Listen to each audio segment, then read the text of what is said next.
1, 2, 3.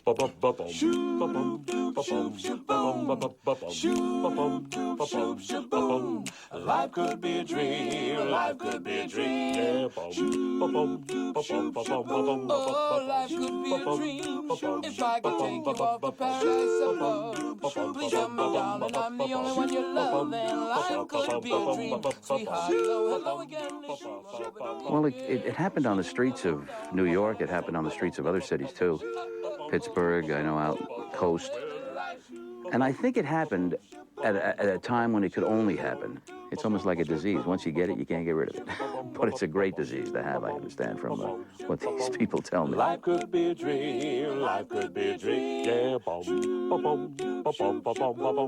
It's 4 or 5 people who are singing 4 or 5 different harmonic parts that put together make such a beautiful harmonic sound. Boom, boom, bitty, bitty, boom, bop. Whoa, whoa, whoa, whoa, whoa. Dancing on a cloud. Bitty, boom, bop. Bitty, boom, bop. Bitty, boom, bop. Bitty, boom, bop. Bitty, boom, bop. Bitty, boom, bop. Bitty, boom, bop. Bitty, boom, bop. Bitty, boom, bop. Bitty, boom, bop. Bitty, boom, bop. It seems to me that the beauty is in the harmonics, is in the harmonizing itself. And as such, the lyrics got silly.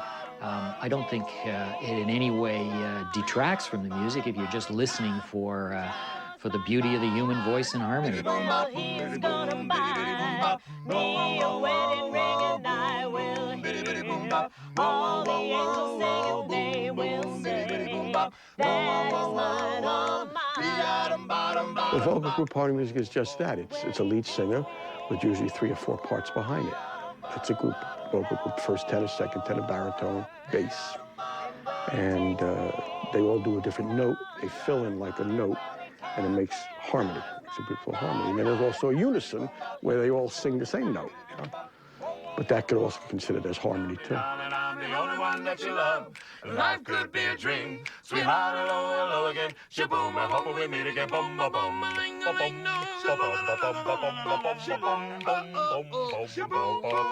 Well, life could be a dream. Life could be a dream, sweetheart.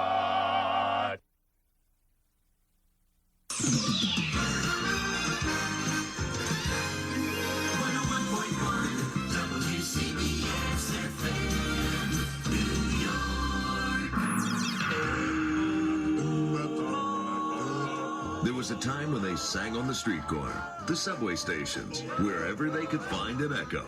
And only one station brings back that sound. CBS FM 101.1. Ladies and gentlemen, it's time to open the doors to the doo-wop shop with Don K. Reed. And the doors are open. We're ready to roll this Sunday night here at CBS FM. Let's start with the Edsels. Rattle Blue moon, moon, moon, blue moon. Dip, dip, dip, dip, moon, moon, moon, blue moon. Dip, dip, dip, moon, moon, moon, blue moon. Dip, dip, dip, bomb, bomb, bomb, bomb, bomb, bomb, bomb, bomb, bomb, dang, dang, dang, ding, dong, ding, blue moon. That demonstrates a lot of what was going on back in the early days. Remember we used to talk about how Maybe. some of the early groups that didn't have the money to afford musicians when they went to record. Right, and right. A lot of early groups, recorded a cappella because they couldn't get the musicians in there. So Low his, budgets. the bass lead in that he comes in. That was a staple back then. Right. And the rhythmic riff that we're doing, like shoo-doop doop shoop shaboom, that's like takes the place of drums. 'Cause we don't have no drums. We give our little, our vocals a rhythmic little thing. And a lot of Each part groups, of the harmony adds to the lead in the rhythm. Exactly. Exactly. And that goes along with those little nonsense bass riffs. Ooh. Oh, Right. yeah. Remember those? Like Yeah. shoo-wop, doobie-doo. No, that's it. And doom bop doom, like those little teenagers, yeah. all of that, yeah. Or what about what was that? Get a job. Silhouettes. Silhouettes. We know that one. Let's try that. Bass lead-ins. Oh, yep, right there.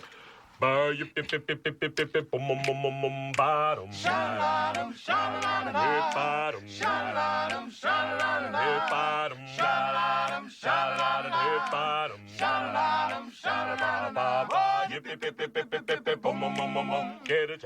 Vocal group harmony consists of the harmony itself among usually 4 or 5 singers.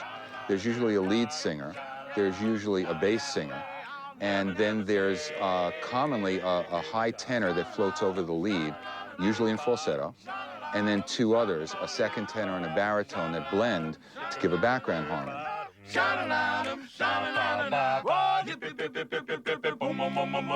a job. And my girl has the nerve to say, if there is any work for me. I said, I come back to the house, and my woman about preaching and crying, tell me out of line about a job. It consists of usually nonsense syllables, tra-la-la, dip, dip, dip. And then it's got simple music and lyrics and very little instrumentation. Whoa, whoa, dancing on a cloud. I know why, 'cause I'm feeling so proud. Like to yell, yell, scream real loud. Because you're mine, all mine. Now when he takes me in his car, oh, how we take the curve. And when he takes me in his arms, and when we kiss, there goes my nerve. Well, he's gonna buy me a wedding ring, and I will hear all the angels singing. They will say, that is mine, all mine. And the bass singer in the background is using nonsense syllables, usually in a Blue Moon type of way, bom, bom, bom, bom, like Fred Johnson did quite well. And usually the music is very simple. The lyrics are simple, moon, June, spoon kind of lyrics, and very little instrumentation. The only time the instruments play any kind of a significant role is during the break of the song, the middle of the song. And usually that's a tenor sax that fills in that instrumental part.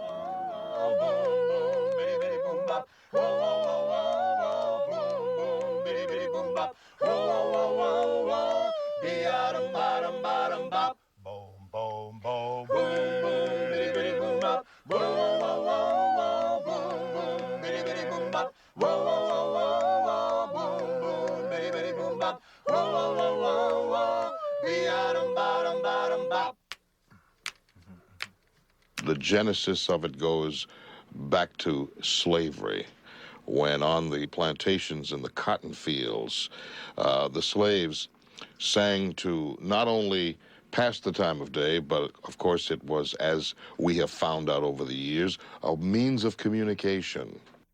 I had a dream the other night, the funniest dream of all. I dreamed I saw a great big man behind the garden door. Little eyes, I love you, little eyes, I love you, I love you in the springtime and the fall. Honey, honey, honey, little eyes, I love you, honey, little eyes, I love you, honey, I love you the best of all. Honey, honey, honey, honey, little eyes, I love you, honey, little eyes, I love you, honey, I love you in the springtime and the fall. Honey, honey, honey, little eyes, I love you, honey, little eyes, I love you, honey, I love you the best of honey, honey, honey, honey, honey. And the great songs that evolved from the plantations, from the cotton fields, and later on in the churches is the beginning of vocal group harmony, down through the Jubilee singing, and then into the 20th century, and for me, the greatest vocal group that ever lived,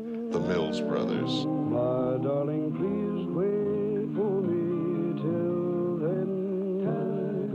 No matter when it will be, one day I know we'll be back again. Please wait till then. Our dreams will live though we are apart. Our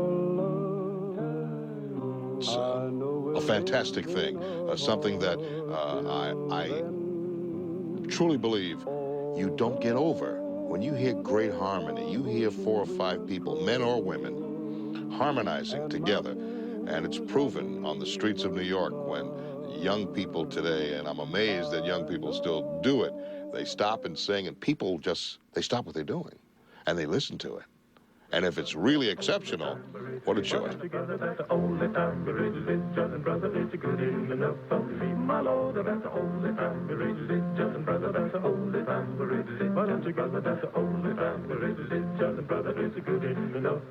Yes, just come on, brothers, if you want to hear a story about that preacher and the bear. Gather round, boys, I don't want you to miss none of this here story, cause it goes like this. A preacher, he went out to hunting. It was on one Sunday morning. Though he was one Christian young man, but he took his gun along. Well, the first thing he shot was a bunch of fine quails, and he shot him a nice fat hare. Then through the woods on his way back home, he met a great big grizzly bear. Then the Reverend fell down upon his knees. He sent up a great long prayer. Whilst he cast one eye to the heaven on high, but kept the other eye on the bear. He said, the Lord delivered Daniel from the lion den, Jonah from the belly of the whale. The 3 Hebrew boys from the fiery furnace said a good book do declare. Now look here, Lord, if you don't help me, don't you go to helping that bear. He needed that only. It was from the church that a lot of people, most of whom were African American, and later for some reason Italian American, but the black experience and sound came from gospel music and from singing in church. See, brother, the preacher made a touchdown. Does she love me? In 1948, when Sonny Till and the Orioles came on the scene out of Baltimore, they changed the face of rhythm and blues and vocal group harmony forever. Is she fooling? Is it all a game? Am I If anybody can be called the first rock and roll sex symbol, if you will, it was Sonny Till. He was a matinee idol in the Chitlin circuit, as it was called, including the Apollo Theater and similar theaters in Baltimore and Washington, D.C. and Philadelphia. And he was he was idolized for his singing and I guess his good looks as well. Sonny Till had a way he would lean to the side when he sang, and he would point to the heavens, and the women went nuts. The women began to squeal, throw various articles of clothing on the stage, and they developed a style that all the other groups began to emulate.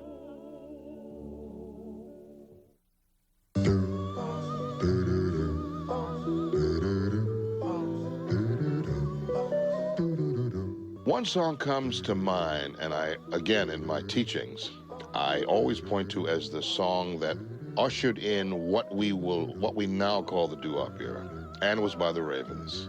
It was in 1950, called Count Every Star. Count every star in the midnight sky. Count every rose, every... There are elements in that song that lasted for another 20 years. It was the first song that had a pronounced bass line that later on all bass singers, did do-do-do-do, do-do-do-do, do-do-do-do-do-do-do. It had never appeared before until Jimmy Riggs did that on the opening of Count Every Star.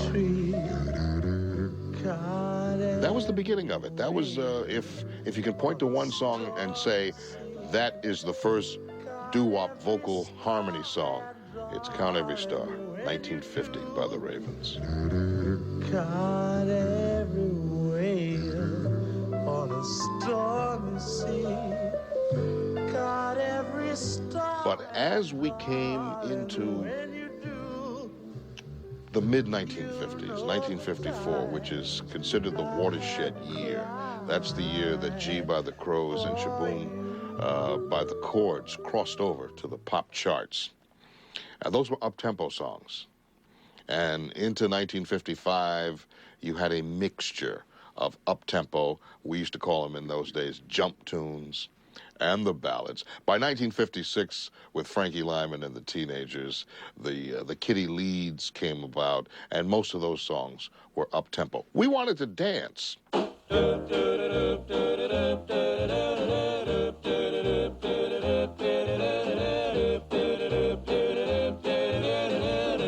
Love that girl. Oh, oh, oh, gee, my oh, gee. Well, oh, oh, gee. Oh, I love that girl. Love that girl. Oh, oh, oh, oh, please listen to me.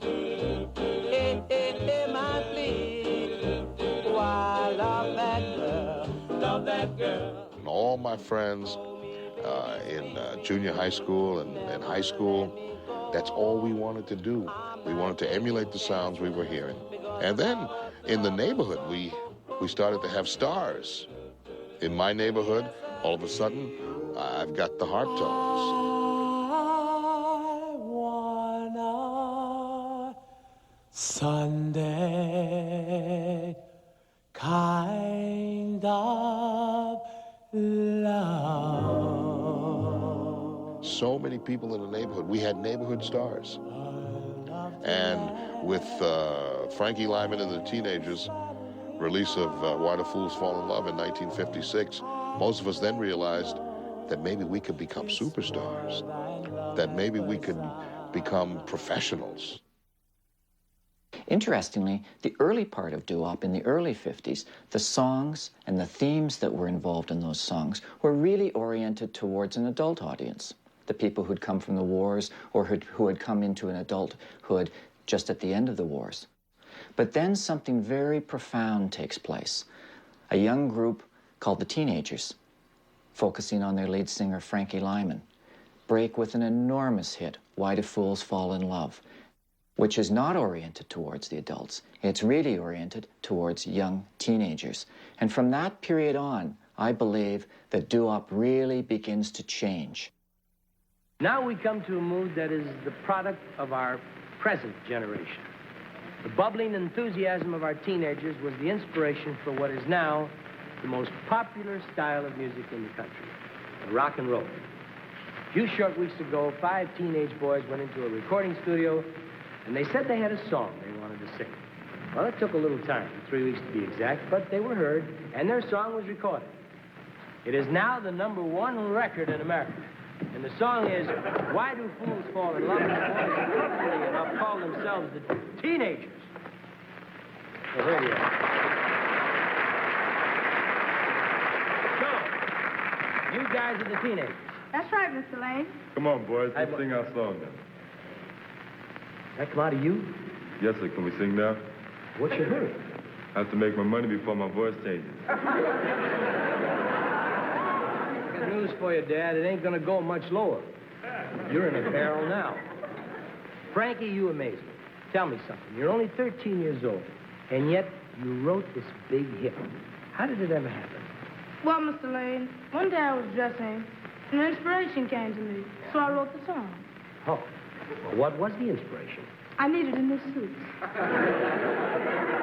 that's a pretty good reason. But I can't understand how you could write Why Do Fools Fall in Love? What does a 13-year-old boy know about love? Well, Mr. Lane, I've been falling in love since I was only 5. 5?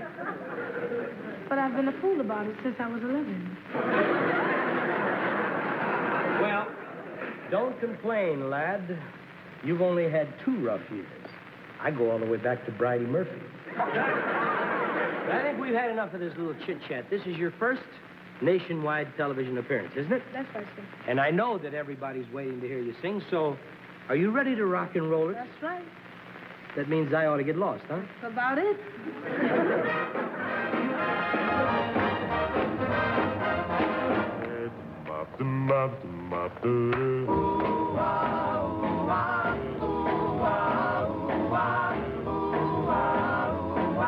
Why do fools fall in love? Why do fools fall in love? And love is the way to break the day. summer, they would have summer events, and one of the events was they're having a talent show. And this young gentleman, Frankie Lyman, had a group called the Esquires, and it was him, his brother, and another gentleman, and Frankie played the bongos. One played the sticks, and his brother played the congo. And at the dress rehearsal, he just kind of hung around with us. And we did the show, and it seemed like after that rehearsal, that dress rehearsal, and we did that talent show, he was in the group. Baby, baby.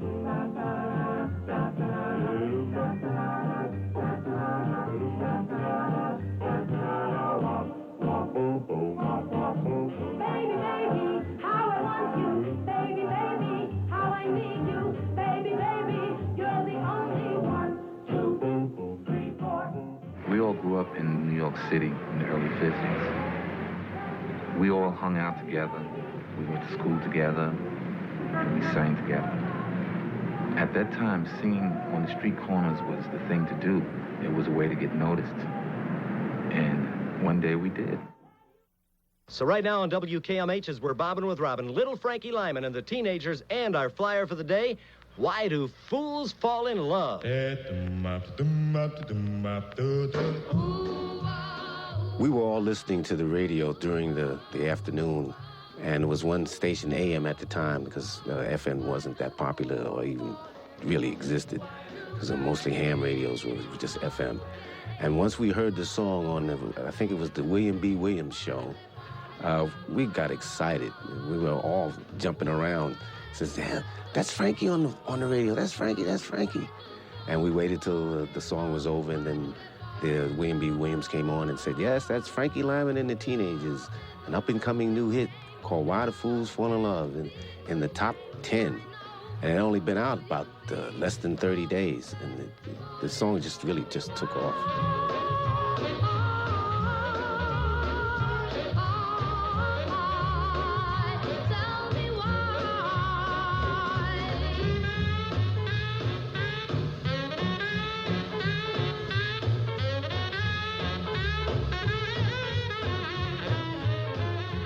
Frankie Lyman and the Teenagers were the first superstar group out of New York City. Again, they changed the music. Because they, with Frankie Lyman being so young and the other group members also being young, it kind of said that this is not just for adults, this is not just for older teens, this is for us, the kids.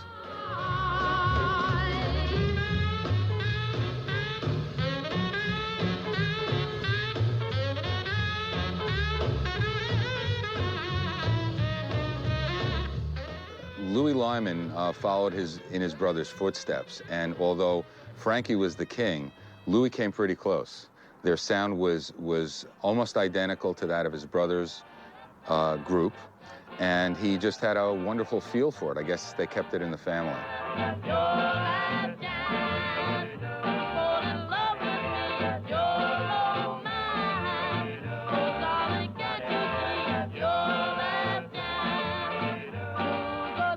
My life changed dramatically. It changed way before I even got into show business because Frankie's success changed everybody's lives.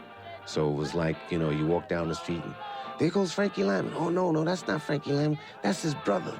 You know, oh, no, that's Frankie Lyman. No, that's his brother. So our lives changed very dramatically, very, very dramatically. I mean, socially speaking, it was like a parade of girls every afternoon and evening, you know, just walking by the house. And where we lived was what they call a High Bridge Park.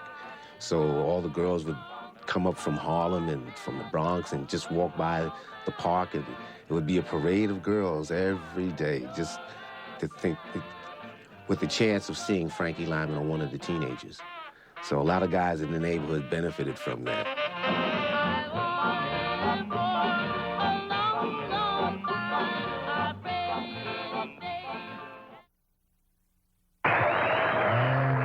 Juvenile delinquent.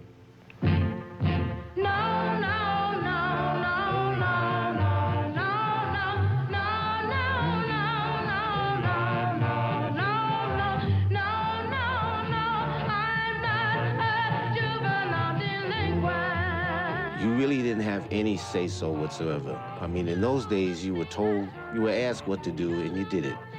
And the manager literally just ran your life, really, you know. Sometimes you had exclusive managerial contracts where they could tell you what to wear, you know, what time to come in. So it was a lot of control over the artists in those days because it was a new business. It was a new industry blooming. We had been recording all together all the time. And I got some mail from here, United States, that our latest release, which was Out in the Cold Again, was fine and good, you know, was doing well already.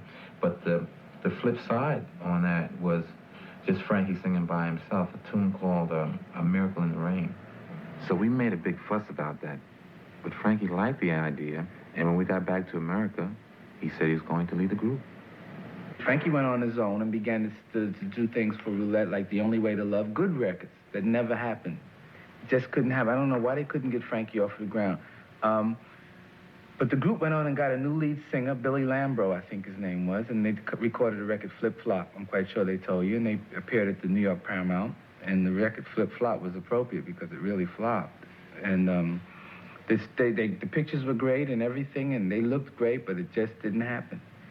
It didn't happen. It was killing them. It was 56 to 57, and that was it. It was over. It hurts, you know? It hurts an artist who's been popular to not have anything going, and you're still in that world, and you feel that you should still be there, and there's nothing to back it up, and it's horrible. And you begin to look for substitute strength. Drugs was in the 50s everywhere, but everywhere. And it was potent then, too, and cheap, all right? Drugs was backstage, you know. Drugs was off stage, on stage. It was just everywhere. And it took a lot of people away from their normal course of life. Frankie was one of them. By the time he's 17, nobody wanted no part of him. He got blackballed from all the nightclubs, all the record companies, the booking agents. The man went broke completely. I picked him up on the streets of Broadway, and my challenge was to make the biggest comeback of his career. Remember when he was about this tall, and now he's about this tall. When he was this tall, he had his first $1 million round. Why do fools fall in love? Talking about the one, the only, the great Rockaway now, Frankie Lyman!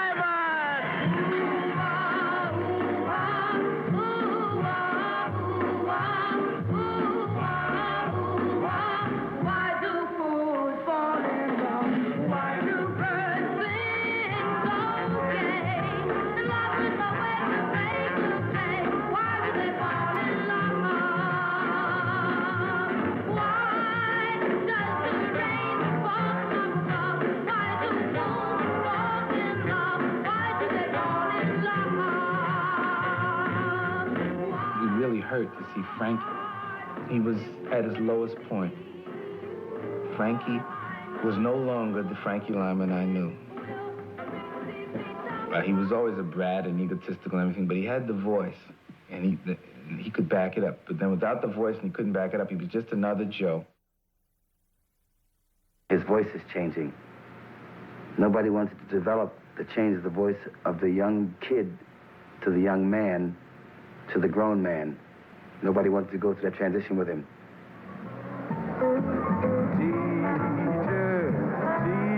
Teacher, educate me with a caress.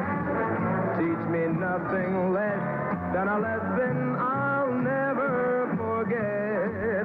Teacher, I was with a friend of mine from the Navy, and one of the neighborhood kids said, "Hey, Lou, I heard that your brother died." So I laughed to my friend. I said, "Man, that's about the 4th time somebody told me that he had died." So since I was so close to my grandmother's, I said, well, let me go upstairs and say hello to my grandmother, and we'll have a joke about him dying again. And lo and behold, there was my father, the policeman, and the person from the corridor. It was no joke. I didn't laugh that day.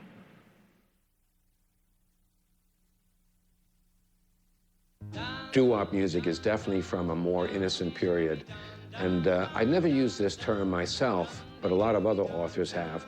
It's called they refer to it as the romantic music of unrequited love. Probably because it represents a time, I think, when America was innocent, if America was ever innocent. But certainly a time when the industry, the music industry as it appealed to pop and to kids was in its infancy. And as such, I think it reflected a more innocent age of youth. And for me, that always has an appeal.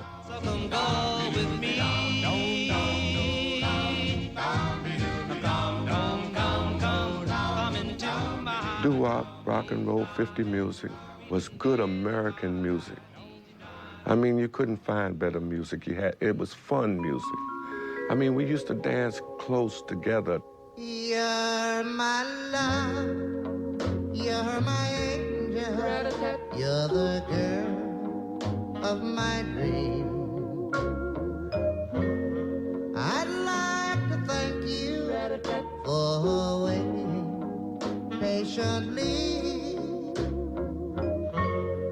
Daddy's home, Daddy's home to stay.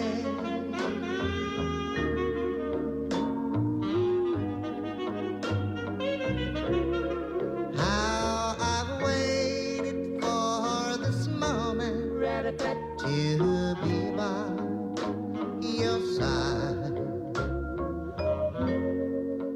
It was about love songs, and it was about young love, and it was the same kind of love that adults experienced. Daddy's home to stay. Was it a time of innocence and a romantic time of period? I would say definitely yes.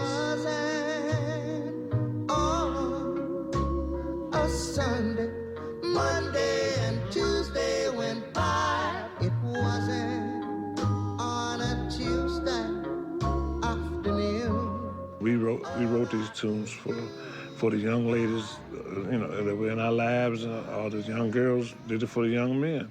It's just like Good Night, Sweetheart. Good night, sweetheart. Well, it's time to go. When I wrote Good Night, Sweetheart, I didn't write it to be a recording. I wrote it for a young lady named Bonnie Jean. And I used to go to her house and I'd stay all day. And I was so much in love with this young lady, and I'd stay all night. And it got to the point her mama got tired of it. And mama said, look here, Pookie, your mom might not care about you being out at 12 o'clock, but she didn't mean for you to be here at 12 o'clock. So when I'm going home, I put this song together called it Good Night, Sweetheart. Took it to the group, and we put it together and sang. And basically, I think it was most of the groups that did was for the love that we had in our hearts. Good night, sweetheart. Well, it's time to go. The youngsters would like to have the spotlight dances, the ladies' choice, where the ladies always chose the ballads. It was the time to get close, the time to hug, the time to think of Saturday night, to think of proms. And so that's why there was a lot of romance in the music. The lyrical content was very simple and very beautiful. It talked of our romance, which was always, it seemed to culminate in walking down the aisle. I hate to leave you, I really must say, oh, good night, sweetheart, good night.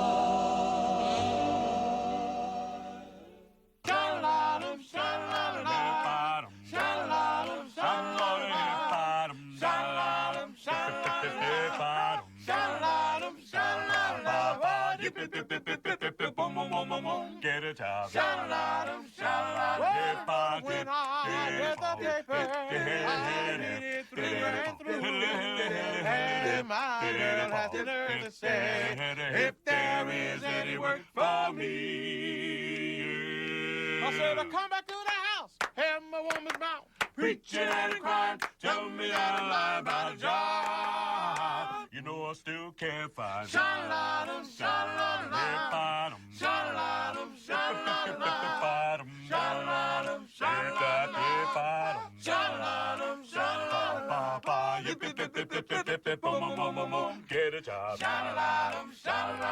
There is a romantic notion that a lot of these guys started on the street corner and were singing under street lamps, and a lot of that's true, especially in the urban areas where there wasn't a lot of indoors to sing in. It wasn't suburbia, it was small apartments in high-rise buildings, and there was plenty of room on the street. Almost every corner in Harlem had another group singing on it, and it kind of adds to the romance of the whole topic. Doo-wop is a unique urban music that starts in the United States, and its major cities are New York, Baltimore, Philadelphia, Cleveland, and Los Angeles.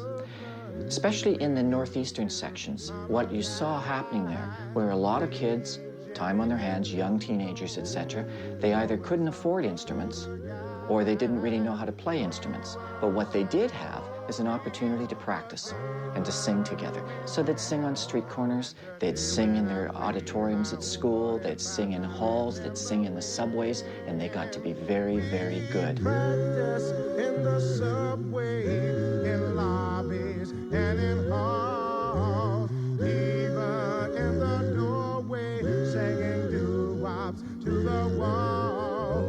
And if we went to a party and they wouldn't let us in. Everybody tried. And hanging out on the street corner in the cities with all the people you had to interact with, I think that's why these groups were created, because you had a lot of people to bounce off. If Joe didn't work out, maybe Tommy would. And, you know, you had a lot of guys to pick from. I think it was just something that happened in the city because there was more people available to, in a way, try out for the group and get the sound you wanted.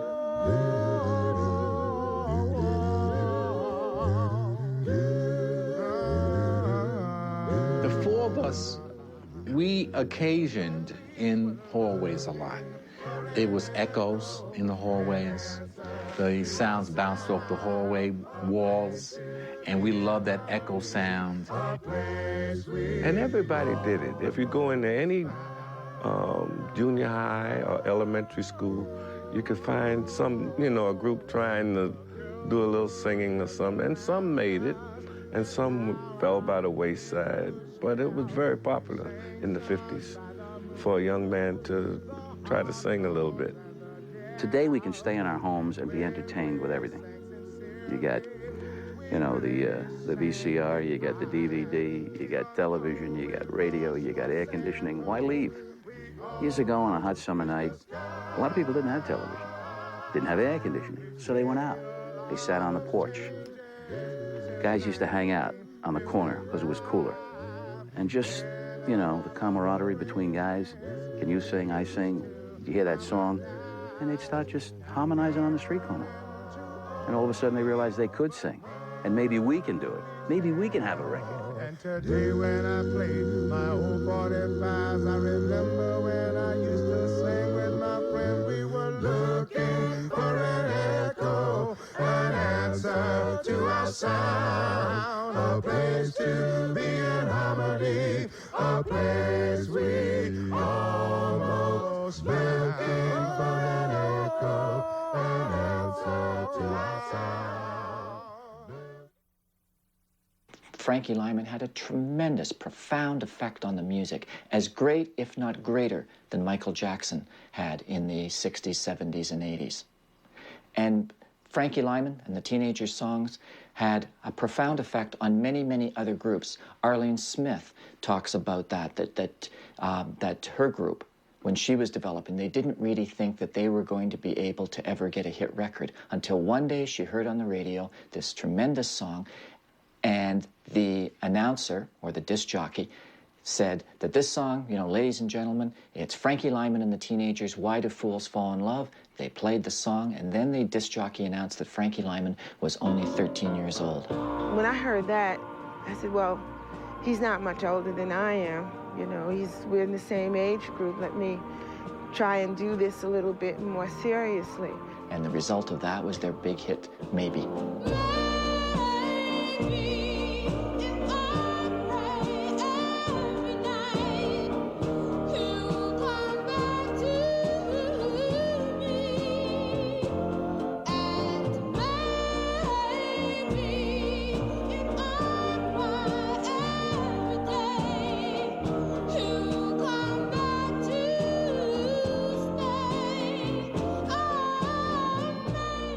Well, I was 11 years old when it started. Okay.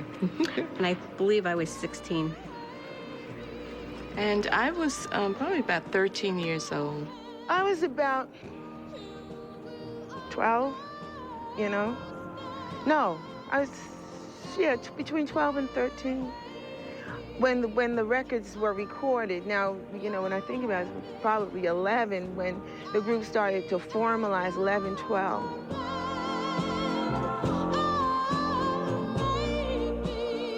They would sing, I think they were on the basketball team, and they would sing in the locker room. They would sing at confraternities. They would sing at churches or community centers. Not on the street corner like the guys would do, because if you were a nice girl in the 50s, you didn't do that. You didn't hang out on a corner. So I think that had a lot to do with it, too. But once it started rolling, the ladies made a big mark in this music. They really did.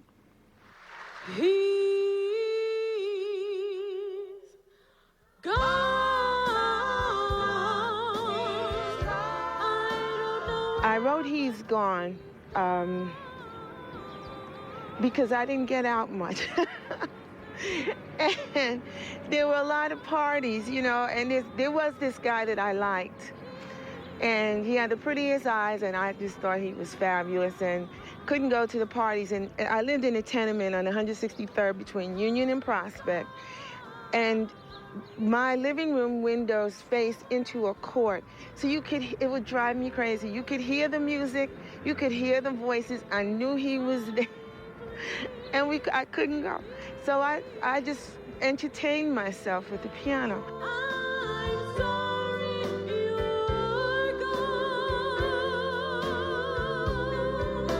I was isolated because I went to a parochial school. I was isolated because I was the lead singer. I was isolated because that was my personality. I was always looking up in the clouds, dreaming about something, which is a singular pursuit. I like to paint and write poetry and all that stuff that doesn't require a whole lot of people being around you. So I found myself isolated, and the only time I really felt cool was when I was bathed in that spotlight. I felt comfortable and I felt really loved. They would hit the stage with their beautiful dresses, with the crinoline slips and their white gloves, and they had voices, and still have voices, that border on the angelic. When you listen to them, you hear angels sing. And with Arlene Smith's fantastic lead, it was a combination that was unbeatable. Every other female group that followed owes it to the Chantels. I mean, they weren't just 5 people living in the same neighborhood, so they got together to sing, even though some of them couldn't sing. They were 5 great voices that went to school and came out of a choir. Arlene Smith was fantastic. Of course, today Arlene got older and the group broke away, and now they have Amy Ortiz. But Amy Ortiz is what Arlene Smith used to be. Great.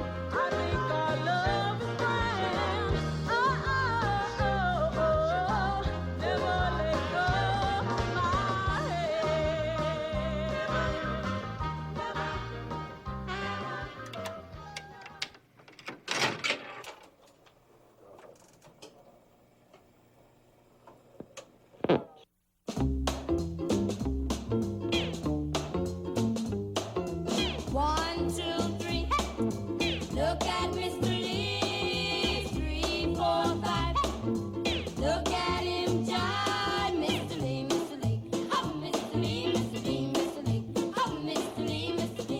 started in the Washington Projects. The Washington Projects was just being built in 1956. Right. And we all moved from different neighborhoods and different boroughs into the Washington Projects. One of the girls moved on the 14th floor. Emma and her sister, who was also in the group, they moved to the 8th floor. Yeah. And I lived on the third floor.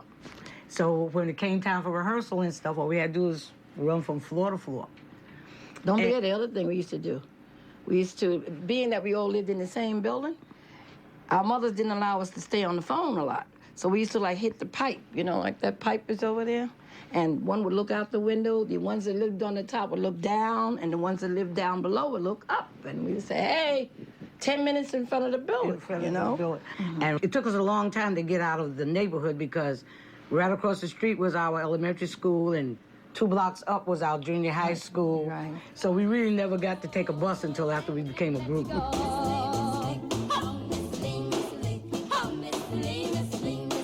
The 3 older ones was in the junior high school, and Jane and I was in the elementary school where Mr. Lee worked. Yeah. And Jane and I didn't kind of like him so good, so we started writing these little derogatory things about him. And when we all got to the next level and went to the other school, we said, this is a good song. Let's really make it a song. So we started singing and get the harmony right and everything. Jerry Wexler and Armand Ertegun. They both decided they liked that song that we sang. We sang Mr. Lee and Look at the Stars. And they loved the songs, but Armand Ertegun said, well, I think we should change the words a little bit. Can't you girls write some different words? Because make it like you love the guy instead of like you don't like the guy, you know? Because he asked us where did the song come from, and we told him all about Mr. Lee. He said, well, let's see if y'all can go into the place there and write a song, the same song, but with different words saying that you love the guy, and, which is what we did. I met my sweetie. His name is Mr. Lee. I met my sweetie. His name is Mr. Lee. Oh, he's the handsomest sweetie that you ever did see. My heart is aching for you, Mr. Lee. Bobettes were another neighborhood group of 5 young girls who had a certain vitality. Maybe because they were younger.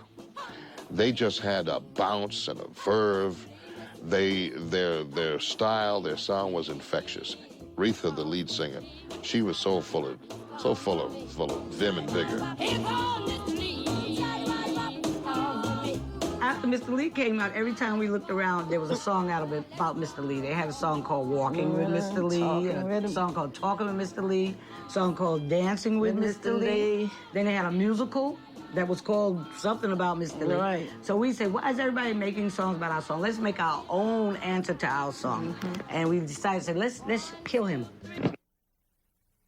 And that way we get rid of him. Nobody else can make a song about Mr. Lee unless they say Mr. Lee's ghost came back or something like that. So that was Return. Right. That's why we set out and we just all got together and wrote I Shot Mr. Lee. 1, 2, 3. I shot Mr. Lee. 3, 4, 5. I got tired of his job. I taught junior high school for over 30 years. And one time, it's so long ago, I believe in the early 1990s, I had a student in school named Jonathan Lee. And I said to him, by any chance, you're not related to 1, 2, 3, Here Comes Mr. Lee by any chance, are you?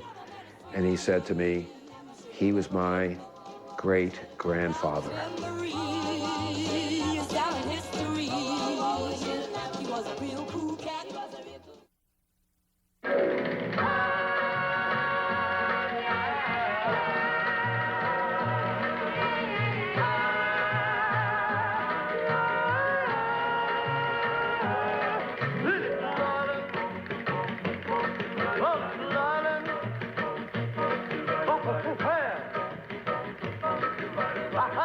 Well, by the end of 1957, the Diamonds had 8 hits deep.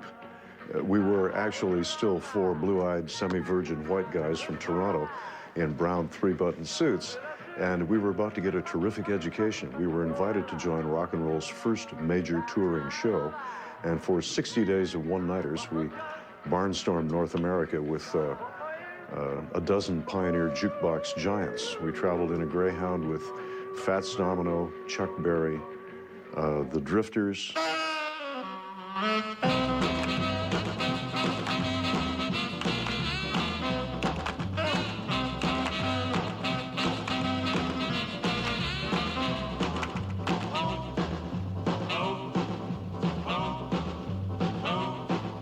buzz, buzz, buzz goes the bumblebee. Tweedledee goes the bird. But the sound of your little voice, darling, is the sweetest sound I've ever heard. I've seen the beauty of the red, red rose. See the beauty when the sky is blue. Seen the beauty of the evening sunset. But the beauty of you. Clyde McFadden, Fats Domino, Yeah, Laverne Baker, Dion and the Belmonts. So that was it was was a big, about the 13 or Spaniels. 14 acts on the show. I think we did 60 shows in 60 days, and it was exhausting. We were on the road with a lot of different groups, Screamin' Jay Hawkins and I think the Crests and Laverne Baker and God knows how many other people were on the show. We weren't educated in the way that Americans are about what the history of the country was and what discrimination was all about. There were no black people in Canada at that time that I mean, I didn't meet a black person until I was in my late teens. And so it was interesting to be on the bus with black folk and see how they were treated. We were just observers. All the black people sat at the front of the bus, by the way. We of Caucasian persuasion took up the back half. The reason was explained to me by Phil Everly. He said, when we get into the South, we're going to have to stay at separate hotels. The bus would park in front of the Sheraton Hotel, and we were all ready to jump up and go into the Sheraton Hotel together. We had no idea that, you know, the white and black situation during those times. But we noticed that some of the white artists, they got off the bus and they went into the Sheraton. So we're saying to our manager, 12, 13, and what were we, 14 and 16? Well, why aren't we going in? We learned all about the Deep South and the stuff that was going on down there because we were born in Harlem, Brooklyn, you know. No, what it is, we were born in the South, but we were raised in the city. Now, Chantels are from the North, and we had no idea what we were going to run into during that time. I mean, the situation, we had never seen a sign that said colored on one side and white on one side. So we didn't know. We had no idea. Like the white audience had to be on one side of the room, the black was on the other side, or the black was in the balcony, the white was downstairs. And we had big crowds, but it was always divided. And I don't know if you know this about rock and roll, but from a musical technical standpoint, the accent is on 2 and 4. You know, 1, 2, 3, 4, and that's, you know, puts the rock in the roll. But with the audience sitting on 2 sides and with that train headlight coming at you, sometimes you couldn't see, but I always knew where the white kids were sitting because they were the ones clapping on 1 and 3. Only you can make this world seem right. Only you can make the darkness bright. Only you can thrill me like you do.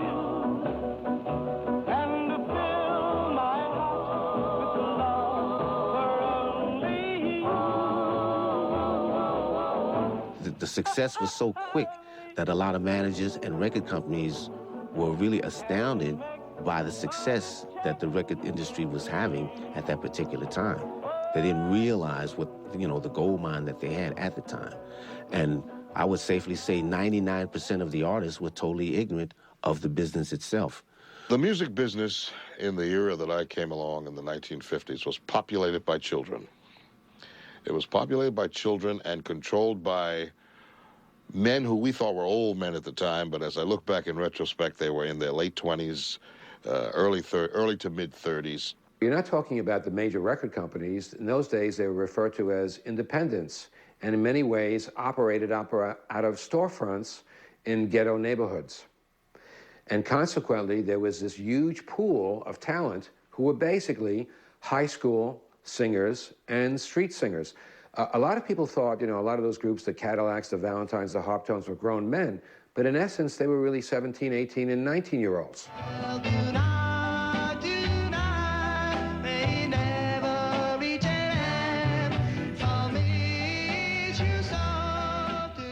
The people who ran record companies in those days, they may not have been musicians, but they had an innate quality of finding talent and, in their own way, with their limited musical ability, nurturing that talent.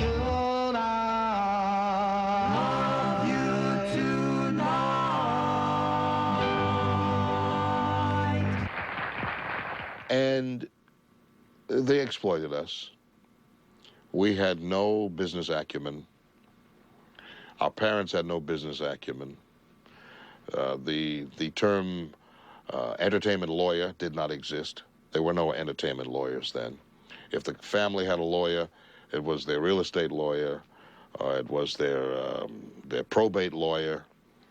And if they looked at contracts, they truly didn't know what they were looking at either. It was truly a new time, a new era.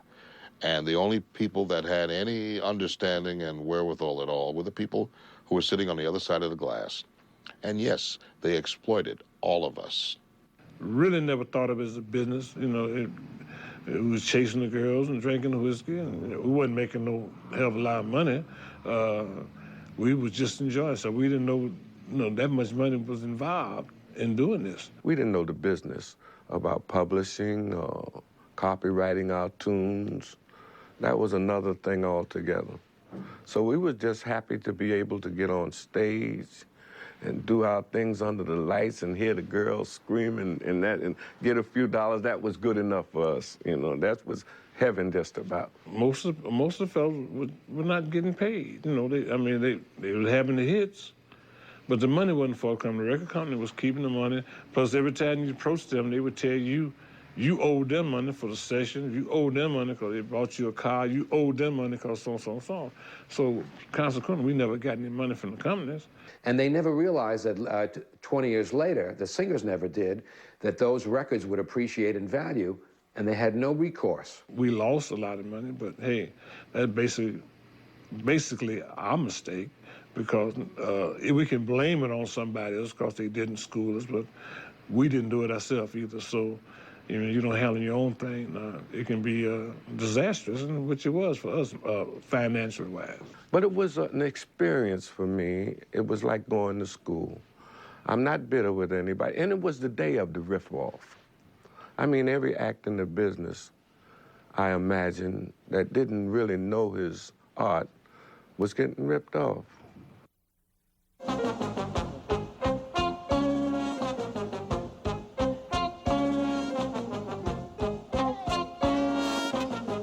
When you come up from a dance, and in the hall to make a romance. When you do the things you shouldn't do, peekaboo, I'm watching you. When you ought to be in school, learning about the golden rule. When you dance with somebody else's shoe, peekaboo, I'm watching you. Look in the dark, you see my face. Don't try to hide, I'm every place. Play it cool, kind of sweet. I'm gonna give you what? Hope you heard the thing I said. Ready, sing. Earl Speedo Carroll and the Cadillacs, they were choreographed by a man named Charlie Atkins, who was part of the dance team of Coles and Atkins. Charlie Atkins and Charles Honey Coles. Their choreography was so precise. There was so much precision there. Every song had a different set of steps. And Charlie Atkins' philosophy was, whenever the group isn't singing, they're dancing, they're moving. And the magic was that when it came time for the group to sing again, they would somehow be right back at the microphone and they would begin to sing. And then when they'd finish singing, they'd be moving again. They'd be 2, 3, 4, 5, 6 steps away from the microphone. It was so beautiful, and they dressed sharply.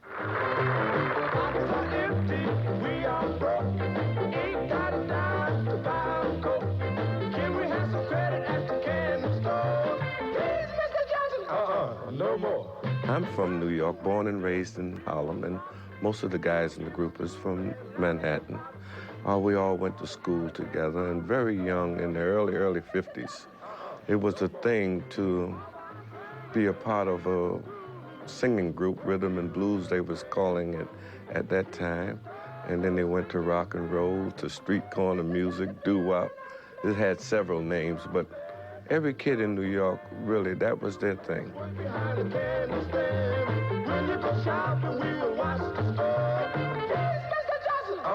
No more.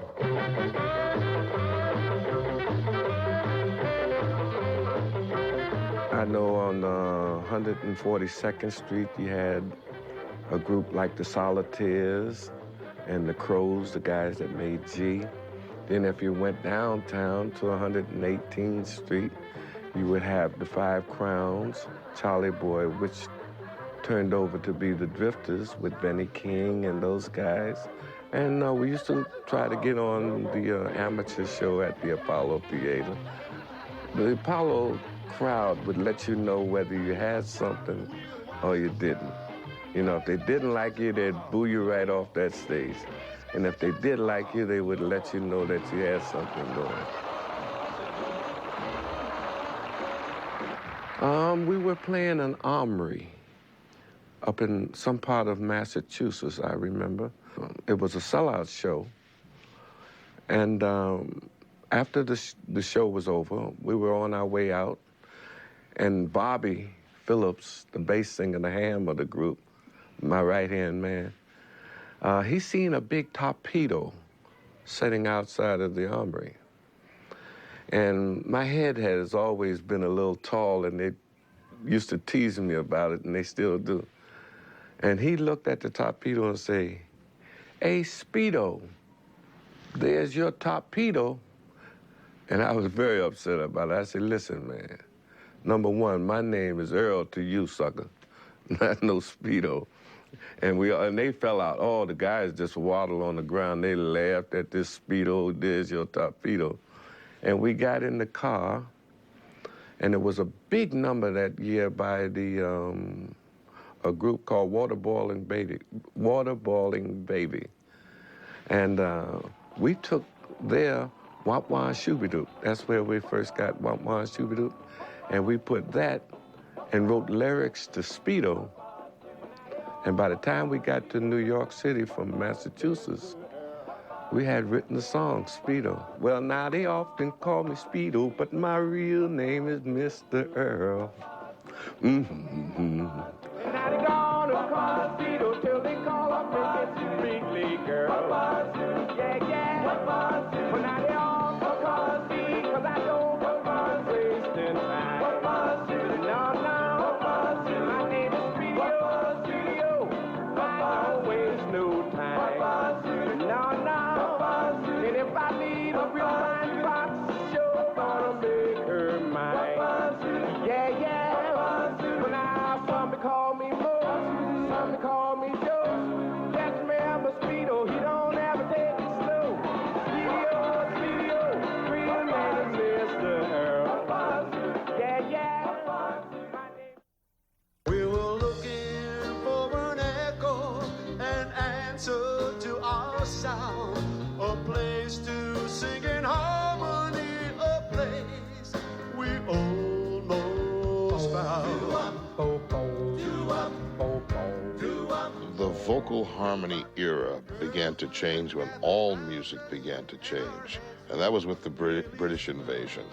It began to be watered down with the so-called teen idols, and that was all political. You know, they wanted to, you had too many black groups, and we wanted to get a more homogenized sound and a homogenized look, so hence we had Fabian pulled Dion out of the Belmonts, and Frankie Avalon, Bobby Darin. And so it did change. And then it had a resurgence in 1961. But it was short-lived, because by 1964, the Beatles hit the shores, and it was over. It was the change in the time. It was unfortunate for many of us who found nowhere to go, didn't have an audience anymore, didn't have record companies who were receptive to what we did best. It just changed. I don't think it's nostalgia at all. For me, doo-wop music begins and ends with the music. They're wonderful songs created by some wonderful artists that will last as long as popular music lasts. It always comes back in commercials, or you see it in programs on public television, or someone is always reconstituting some group whose members have long since passed away with 5 imposters. It seems to last, it seems to have a longevity all its own.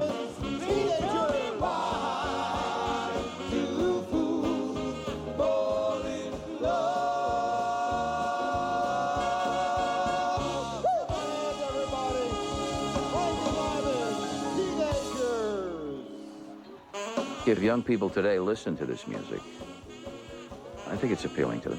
The music I play on a Sunday night is about love. I mean, you know, we've all been in love at least once, I hope. And it's something very personal. I mean, you hear it in the music of the Beatles, you hear it in Boyz II Men, and in Backstreet Boys, you hear that harmony.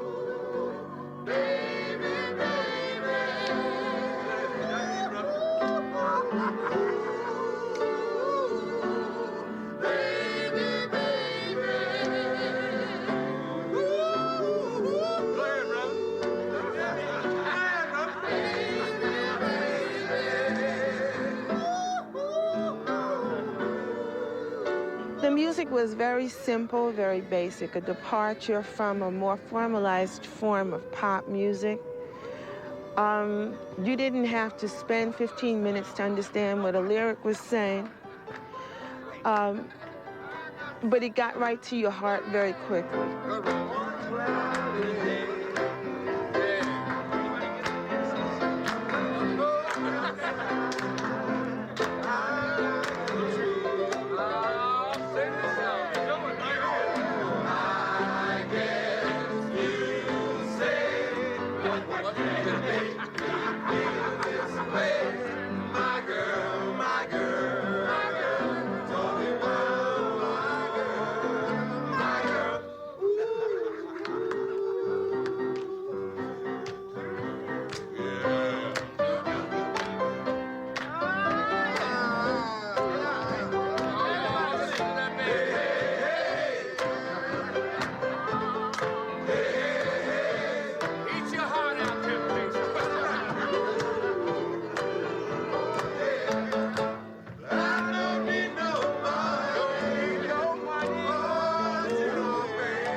You hear each of the other 3 members in your quartet, and you huddle together. You huddle together, and you get that sound that, if you're singing quietly, it sounds as if you're coming from inside a bottle.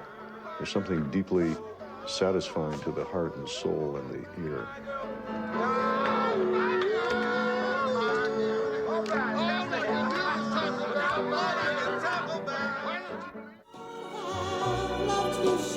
And for some reason, it's a music that never seems to die. And that was it. And I've never gotten over it. Our stuff is always going to live along because there's always going to be somebody who just wants to hum something, a phrase or a refrain that makes him feel good.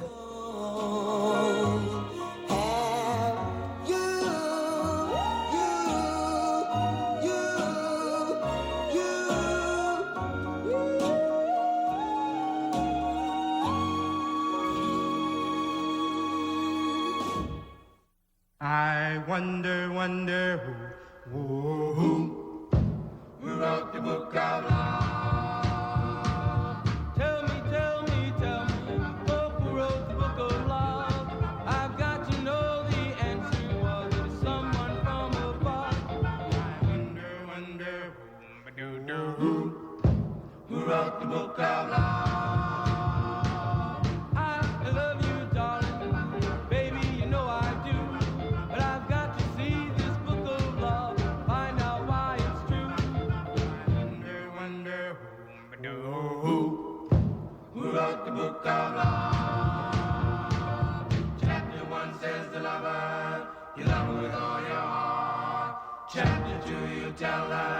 You never, never, never, never, ever gonna part. In chapter 3, remember the meaning of romance.